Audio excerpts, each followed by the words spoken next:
এত কিছু তো নিয়ে এসছে, তার মধ্যে এইটা হচ্ছে খুব দরকারি আমাদের ছিল, কিছু কিছু জিনিস খুব দরকারি জিনিস ছিল।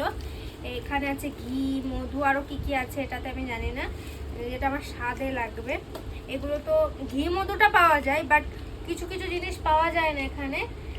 আর এখানে আছে গামছা, এটা আই থিঙ্ক পুজোর গামছা, পুজোর গামছা যেরকম ছোট হয় সেরকমই গামছা। এটা আমার স্বাদে লাগবে। আর এটা হচ্ছে চেরি শাড়ি, আমাদের স্বাদে মানে 7 মাসের স্বাদে এই শাড়িটা লাগেই, মানে শাড়িটা পরতে হয়।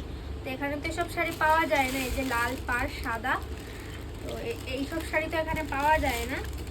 তো এগুলো আমাদের খুব দরকার ছিল, খুব চিন্তায় ছিলাম যেগুলো কিভাবে আসবে, এগুলো ছাড়া স্বাদ কি করে হবে, খুব চিন্তায় ছিলাম। তো ফাইনালি এগুলো নিয়ে এসে দিয়েছে ওই দাদা, থ্যাংক ইউ দাদাকে, আমাদের অনেক উপকার করেছে। আর এদিকে আমার মাসির বানানো আচার, এটা আমি এখন ওপেন করিনি, আমার মাসি অনেক ভালোবেসে সেই যবে শুনেছে সুখবর তবে বানিয়ে রেখে দিয়েছিল। তো ফাইনালি আসলো, মানে ব্যাগ ভর্তি জিনিস ওই দাদাকে হাওড়া অবধি দিয়ে এসেছিলো আমার শ্বশুর শাশুড়ি, তো ওই দাদা এনে দিয়েছে।